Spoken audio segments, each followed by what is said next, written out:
Hello everyone, hope you're well on a Thursday night, almost Friday. Many of you are probably watching this video on Friday or maybe even over the weekend. I'm seeing a trend here, a pattern if you will, and once I explain you're going to know exactly what I'm talking about. You may already know what I'm talking about.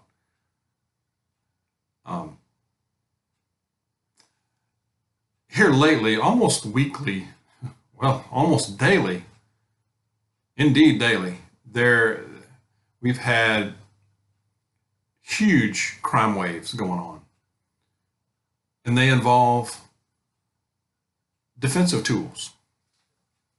Now, these tools have been used for offensive purposes by predators, vermin, degenerate people, call them what you will. I've got worse words I won't use, but we've had these mass crime waves, these mass events. You know what I'm talking about? Almost daily. I mean, weekly. You got them at schools, grocery stores, church, hospital. What was that yesterday at a hospital?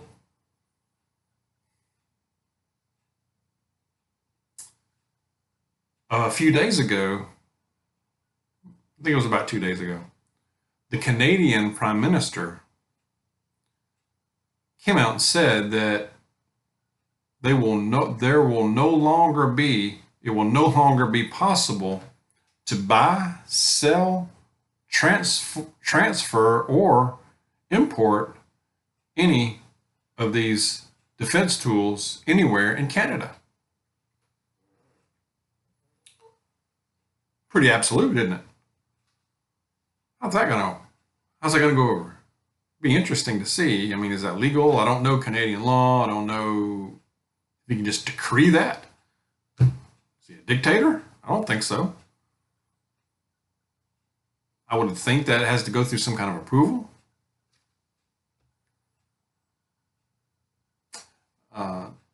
Yesterday, or this might have been today actually, earlier today, the new president of Chile, forgot his name, but he vowed that armed violence will not be tolerated, will no longer be tolerated, and calls for a total ban on these self-defense tools. A total ban on its ownership. That's pretty absolute too, isn't it? So if you have a total ban on ownership of these things, so what does that mean? So that means that only the government and the criminals have possession of them? Doesn't sound like a good situation to me. Not at all. We know from history that that doesn't bode too well for the people. What's going on in Australia? China? People have no way to defend themselves. Do what they will with you then. And then, tonight, the President of the United States had a speech. I didn't watch it. I was busy. But I read about it from several sources. Basically, he's demanding new control measures on these devices. I'll call them that. New control measures, a ban on assault weapons, magazine capacity limits. He's calling for red flag laws. More on that in a minute.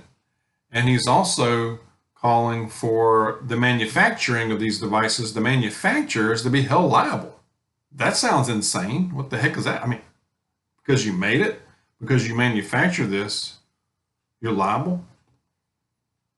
It doesn't make sense to me, of course. Red flag laws, basically it allows for an individual who has been deemed as a threat to themselves or others potentially it could potentially remove that person's right to own one of these tools. Let's say. Basically, it nullifies their Second Amendment rights. Now, it's complicated because at first that sounds really good. Okay, so if somebody is making threats and they're obviously insane, or it's looks like it's imminent that they're going to cause a mass event, they can be flagged. It sounds good on the surface, but it has unintended consequences. This could be grossly abused. So what about legitimate owners of these things? Okay, so if somebody that just doesn't like you, an ex, in-law, whatever, pick one, goes and says that you're a threat, fabricates it even. I don't even know if they have to go that far. You could potentially lose your right to own one of these things just based on that. Now, I'm generalizing, but that's the way the red flag law looks to me.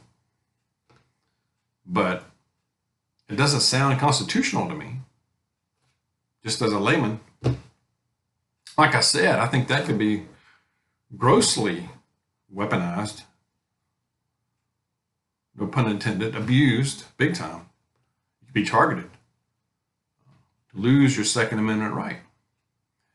Also calling for raising the age limit to be in ownership of these things from 18 to 21. So are they going to raise the age limit of going into military service to 21? I mean, so you can go in the military, go through basic training where you learn the ins and outs of these things at the age of 18. It might be younger. I'm not sure. I think it's 18. Makes no sense. It's insanity. I wonder if, when they're calling for these new measures, does that apply to the president? Does that apply to members of Congress and those who guard them? Because you know what they're packing. Does that mean that's all applies to them? That these restrictions applies to them? Are they going to restrict their capacity of their magazines? We know the answer to that, don't we? No. Doesn't apply to them at all. No, of course not. Of course not. What were you thinking? So you see what's coming, don't you? There's a trend here. There's a pattern. Catching it now, aren't you? What if he came out and made an executive order? I'm surprised he didn't do that earlier. You could say, well, dog, I mean, I don't think we have much to worry about. The Republicans they'll put up enough of a fight. They'll always take up for us. Don't be so sure of that, man. Don't be so sure of that. I don't trust them either. I trust a few of them. A few. Like probably less than 10. It's pretty sad. And then you might say, well, the Supreme Court wouldn't allow this. Don't be so sure. Don't be so sure. Don't trust them a bit. One bit. Not as far as I could throw a cow. Okay? That's really sad. I hate to say that, but it's true. That's how I feel.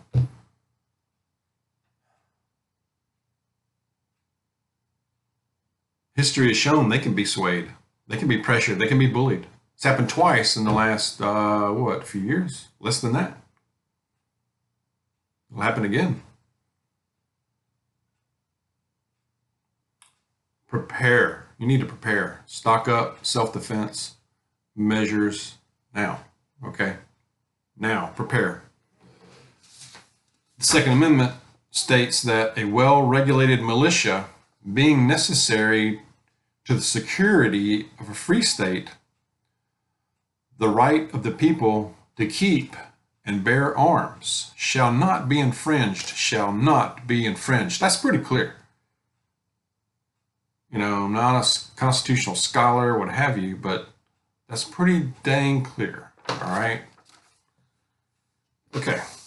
Good verse. A good verse. You knew I was going to have one ready, didn't you?